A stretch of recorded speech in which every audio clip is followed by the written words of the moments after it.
Good evening, everybody. Welcome to the Urban Spokesman. My name is Chris Sanders, aka Swifty Sanders. Today, I want to talk about a brand new tool that just came out. Ooh, it's so interesting. I saw this on Twitter, so I had to get on top of it right away. So, people, you all, everyone in New York City, remember, I'm giving you all the news you need to stay up to speed on micromobility and urban infrastructure in New York. Well, we've got this new tool. It's called the Spacial Equity Tool, and yeah, let's get into it. Um, so here it is. Transportation Alternatives has just announced that not all streets are created equal. Today, we are launching a Spatial Equity NYC with MIT to reveal how inequities in public space contribute to racial and economic disparities across New York City neighborhoods. See the data, take action. And what they mean by take action is contact your city council person, make sure you vote in local elections. Also, being involved with the community board as well is a good way to take action. All right, so I'm just gonna play this video. It's only like a minute, so I think I'm gonna play the video.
All right, so there it is, Spatial Equity NYC. All right, so what I'm gonna do here is, no, I'm just gonna do Command 0, and and what I'm gonna do here is I'm gonna add a we're gonna try this out. I'm just gonna do it. Why not? What the hell? I don't know what I'm doing. Okay, so this is the Spatial Equity Tool. Is this the video again? Okay, what is spatial equity? Spatial Equity NYC documents inequities in the ways that public space, including streets, sidewalks, and green spaces, is designed and distributed and accessed. Browse citywide data or search community profiles to learn how decisions about the use of public space led to unequal outcomes and what you can do about it. Okay, so let's look at the community profiles. Let's start here. Why not? Okay, so let's try searching for. I'm going to search for my neighborhood. We're going to do.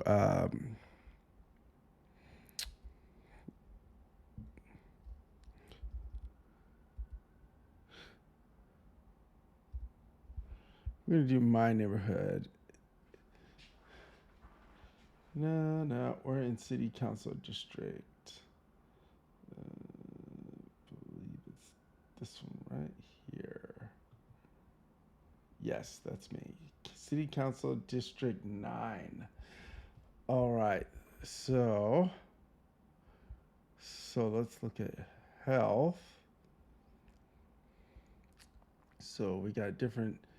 So, as far as, well, first let's look at mobility. Okay.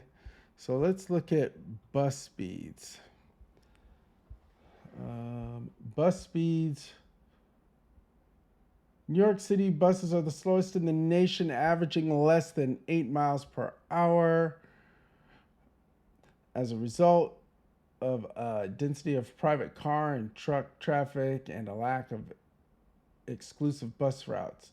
More than 1 in 3 New York City bus riders spends an hour or more commuting and lacks alternatives like subways or protected bike lanes. New Yorkers who rely on the bus are more likely than the average New Yorker to be low income and people of color. Okay, highlight, let's see here. District, oh, look at this. It has the district and then it has the council member. But again, the council member can only do so much. The community boards, in a lot of cases, are the ones blocking safe infrastructure, especially in black and brown communities. Especially in black and brown communities. Okay, so here we go. Here. Um, City Council District 9. Let me zoom in on this.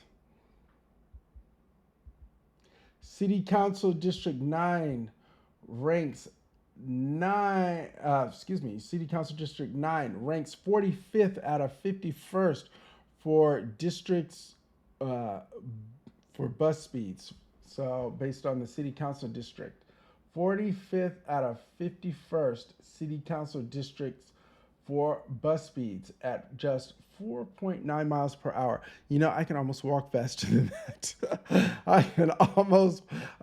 You know what? Like when I'm at the gym, I'm going 4.5. So like 4.9, that isn't that much faster, um, which is crazy and should be unacceptable. Should be unacceptable.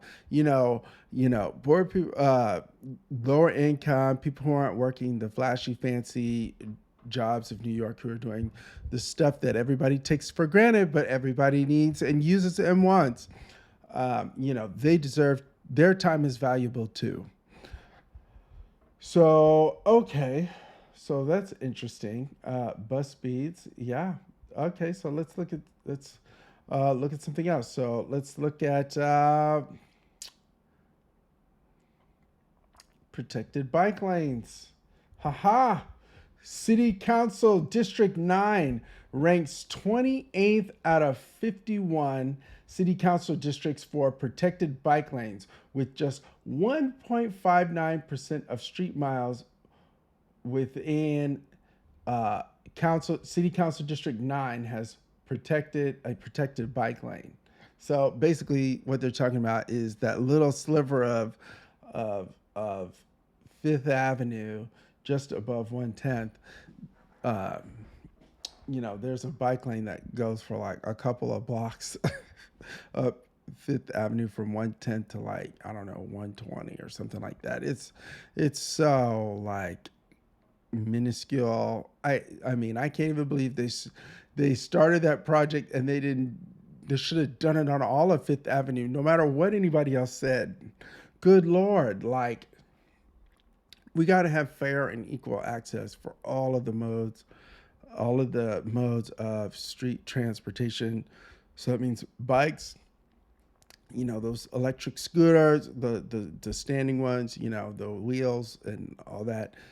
And then also the regular street for the cars, but right now the cars are using up too much of the street.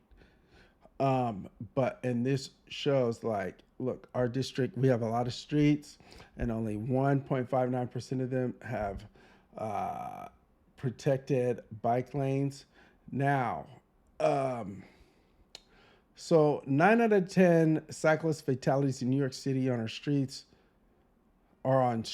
without dedicated space for bikes. Black and Latino Black, Latino, and Asian New Yorkers are disproportionately killed while riding bikes. New Yorkers who are killed on bicycles are, on average, less educated and more likely to be foreign born than the average New Yorker on a bicycle. More than 70% of New Yorkers killed while biking reside in or adjacent to the district where the crash occurred.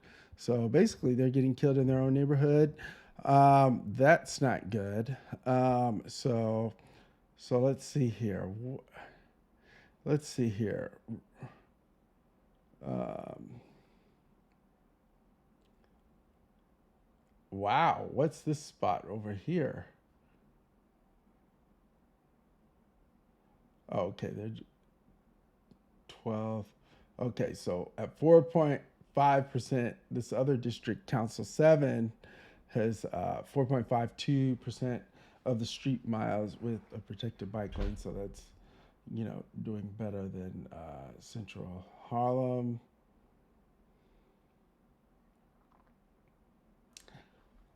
Let's see here. Um,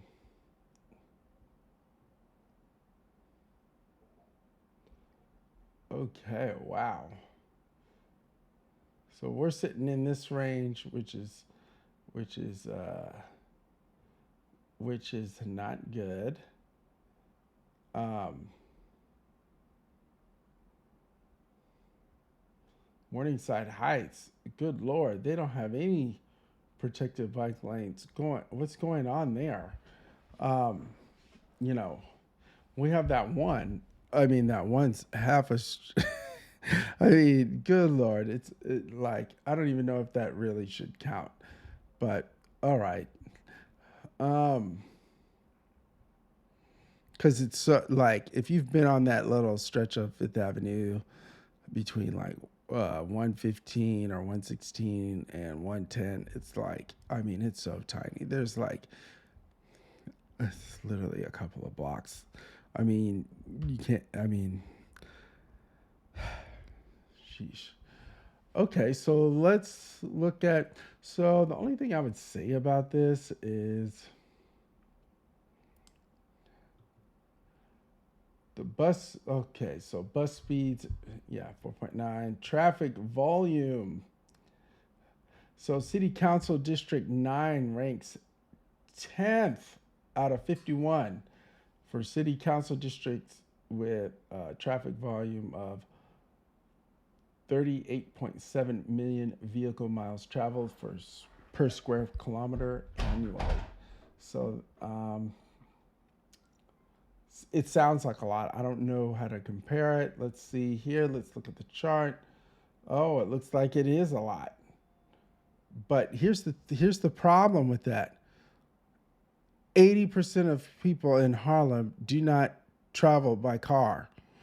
Uh, do not use a car daily, or they, or even really more than like once a week, if that. So what's going so what's going on here? So let's look at. So this is interesting. I mean, it's an interesting map here. So let's look at air pollution. So ranks 11th out of 51 city council districts for air pollution with 6.35 PM, 2.5 micrograms per cubic meter. Okay, I don't know what that means, but 11th out of 51 sounds bad. It shouldn't be that high. So what does it say? 6.35. So it's in this like what is that? Lavender-ish, fuchsia, somewhere between fuchsia and darker purple. Or darker pink, whatever you want to call it. So in any case, yeah, that's not good. It looks like it's on the high side. So that's not good. So So, and you know what that means? That means like people's kids gonna have asthma. Older people are gonna breathe, have a hard time breathing and stuff. Especially if they're like they primarily hang out in that neighborhood. They don't go any outside of the neighborhood. So that's not good. Um, hmm. Oh, look here. Community board. Community board 10. So here it is right here. Um, okay, let me go back. So you can do it by city council district and you can do it by the community board. So community board's going to make the most difference because the New York dot, when you they're looking at stuff, they have to at least present it to the community board, whether or not the dot accepts the community board, is up to them. But to be honest, the New York dot needs to do what it needs to do. It needs to protect the Black lives and the Latino lives and all the lives, the white, everybody, regardless of what a few unelected people, 50 unelected people do or think on the community board. Yeah, take their opinion, but if you really don't think it's valid, then you don't have to accept it. And it's your job not to accept it if it's not a valid, if it's not a good opinion. The the job of the dot is supposed to be to protect the people and to make the mayor look good. And they can't make the mayor look good if they're not building safe streets. Safe. So let's look at some other stuff. Okay, so we did health. Let's What is health? Okay, let's look at traffic injuries. So Manhattan Community Board 10 rates 23rd out of 59 for community boards for traffic injuries with 190.9 injuries per 10,000 residents between 2014 and 2022. That is a long time to collect the data. I would like to see something a little more recent, but okay, like 2018 to 2022. I think within the last 5 years is probably a rolling. Within the last 5 years is probably a good thing. Okay, so that's interesting. Okay, let's go back to health here. Let me click it again, and now let's see. We did air pollution. Let's do asthma. Okay, for asthma, Manhattan Community Board 10 ranks 54th out of 59 community boards for asthma, with 1.9% of adults with asthma. So clearly, the car pollution, everything is having the lack of bike lanes and bus lanes is having a negative correlation or a negative impact on the people in Manhattan Community Board 10. So probably we need to introduce more bike lanes, more traffic calming, more trees.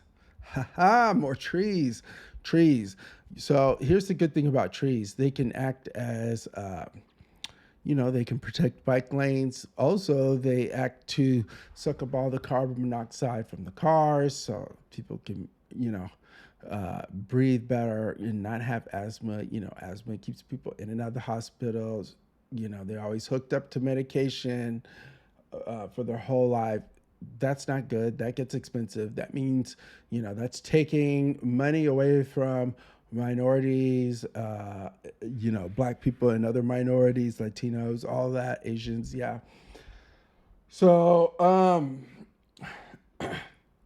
yeah, it takes money out of their pocket, and that means they can't, they don't have as much money to invest or to save for the future, and it makes it harder for us to, them to live generally. So that's not good.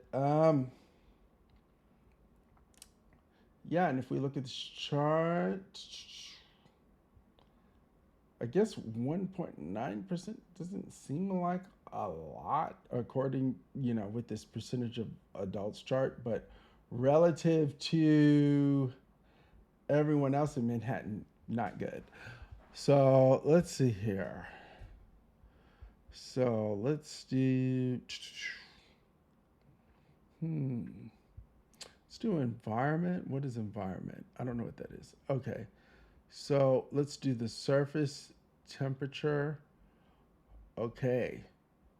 Exposure to excessive temperatures can lead to heat stroke, asthma attacks, cardiovascular collapse, kidney failure, permanent disability, and death. Neighborhood heat is exacerbated by greater areas of road space and higher traffic density, while shade and green space reduce heat. In New York City, low income and black neighborhoods are as much as 13 degrees higher than other neighborhoods. Low income black and older New Yorkers are much more likely to suffer health related deaths. So, Manhattan Community Board 10 ranks number 28 out of 59 community boards for surface temperature uh, with a negative 0.31 degrees Fahrenheit below the average. So they're below the average, but I don't know. The data shows the black people, the black neighborhoods not doing well. Not doing well. So there you go. Let's look here. Other notable indicators. Okay, I guess those are the previous ones. Let's see here. So let's choose how many trees. How many trees? Um, so ranks 15th out of 59. Manhattan Community Board 10. So it's relatively speaking, it's actually doing. It's not bad. I mean, to be quite honest, it could be worse, especially given the size of the streets in Manhattan Community Board 10. So the tree canopy coverage, we can do even better with that to reduce the reduce some of the impacts of the heavy car traffic pollution. So let's see here. What's this census data? I don't know what this is. Okay, let's look at Manhattan Community Board 10. Okay, so 55% black. All right, 55% black. I don't know if these are. Oh, I see. So if you can have both of them open at the same time. How cute is that? Except now I've lost my. Oh, okay. Okay, here we go. So 24% Latino, 55% black.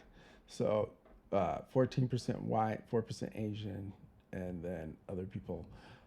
So Harlem is a majority black district, Manhattan Community Board 10. That's, we like to see, black people being represented. Granted, not represented as having, perfectly solvable problems. You know, the city is scared. The DOT is scared to go to the community board because they're afraid they'll get shot down on protected bike lanes and other infrastructure that's going to make the streets safe. Any road diet, they're going to try and label it as somehow it's a plot against black people.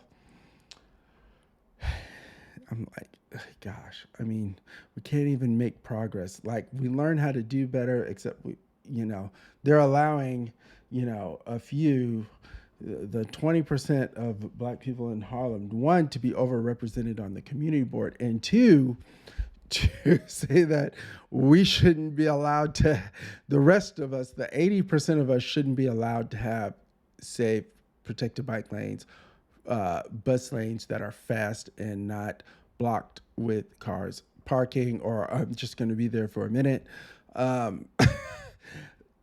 And yeah, that I just, I really, really have a problem with this, and I'm here, I'm working to fix it. I'm going to help other people fix in other parts of the city, help, fix their stuff too, even if it's just to sit back and,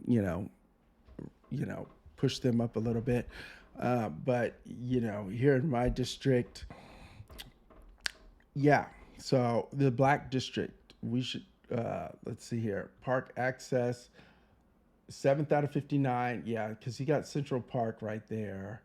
Um, oh, So the only thing is that's a little bit confusing with this is the how do I get rid of the old one? Uh, hmm. Oh, how cute is that? That's cute. I was looking to. Okay, Manhattan Community Board 10 ranks 7th out of 59 for park access, with 98.7% of residents within walking distance to a park. That's pretty great to me. I think that's a good number. I mean, 98%. I think that's a lot. So, okay. So it's a little, this is, just the beta, the first version of it. It'll need a little bit of work, but let's see, what other things can we look at? Vehicle ownership.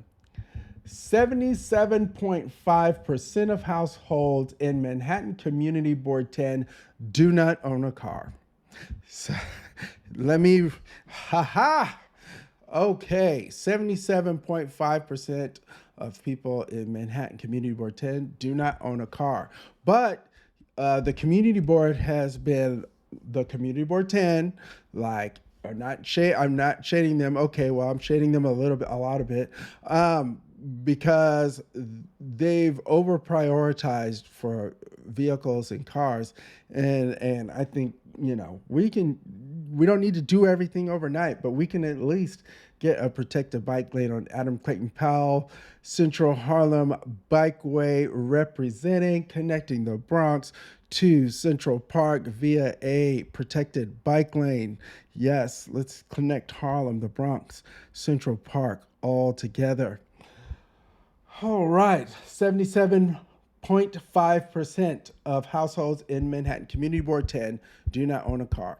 So that means, and when I looked further into this data right here, I noticed that the number of people who actually drive them is even less. So the number of people who actually drive their cars is less than 20%. I think it's something like 16% actually drive their car regularly. So looky here. So there you go. That's what I'm talking about. Drive alone to work. 8% of commuters in Manhattan Community Board 10 drive alone to work. Yeah, yeah, there we go. So, I mean, there you go right there. The people who walk, bike, or ride transit, 69.4% of commuters in Manhattan Community Board 10 take public transit. Um, okay, well, oh, I see here, bike and walk. So we're looking at almost like roughly 80%. So basically, more 78.9 is more than the number of people, is more than the 77.5% who don't own cars. So a significant amount of car drivers aren't using them that much. So there you go. That is pretty consistent with the numbers I've seen, but some of this data is super old, and I would imagine that in more recent times, it might even be more people commuting by train and bike and walk, especially now that the COVID cars are. People are getting rid of the COVID cars because of the high gas prices. So, yeah. So here we go. So this is the data right here. I'm going through it. I'm going through it with y'all. So here it is. Here is this new Spacial Equity Tool. Yes, it's the first version, so don't be too hard on it. We realize it's got bugs. You can report it. But also, let's see what this learn more, take action does. Let's spread the word, contact our city council member. But again, city council member doesn't have that much power over transportation, but it's good to have them on your side for political reasons. It also gives the dot and the mayor, a reason to also, do something or support it. you want everybody you can get on your side to be on your side. And then also the community board, getting on your community board, or even showing up to the meeting and letting them know that you support protected bike lanes, and letting the borough president know also that you support protected bike lanes, bus lanes, all that. That is very important because the board, the um, borough president, they're a big deal, and you can sway them on a lot. And the community board is selected by the borough president and the city council person. So when you lobby these two people, they have the power to completely reshape the community board if they choose to. So keep that in mind. Keep that in mind. So let's see here. And always vote. So here we go. Yeah. Well, seeing the local disparities, I'm more interested in the data. Like, I'm interested in the disparities, but I'm really more interested in solving problems, like, just generally speaking.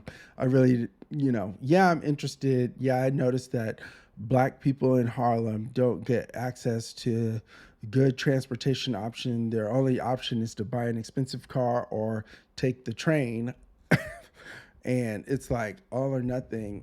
And what about the people who want to do something in between, walk or bike or catch the bus? Well, you're out of luck, because the community board said, the unelected community board, the selected community board said, look, and I'll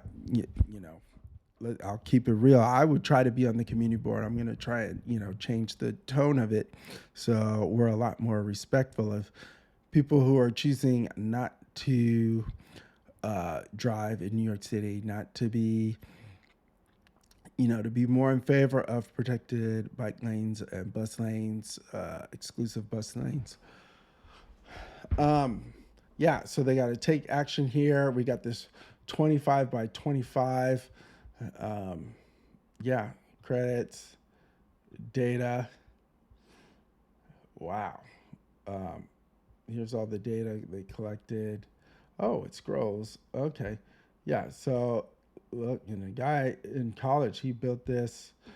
Um, this is wonderful. This wonderful new tool. It can be even better, but this is a good thing. Huh. So again, so you can share it. So, oh, you can even share it on LinkedIn. I don't know if I'd ever do that, but we can share it on Twitter. Here we go. Share it to everyone. Yes. Spatial equity. All right. Let me know what you think about this wonderful new tool we have at our disposal to expose inequities and to just find out general data about our neighborhoods and about the transportation options that we have in our neighborhoods, or the lack of options we have in our neighborhood. We need to have more options with the gas prices going high and everything. And in New York, we have a unique advantage in that everywhere in New York City is bikeable. You can bike to it, um, if you want to. Um, and so that's a significant benefit that other cities in the United States don't enjoy. I feel like we should definitely take advantage of that. In any case, yeah, so that's all I got. Have a good night, and let's make it a great day.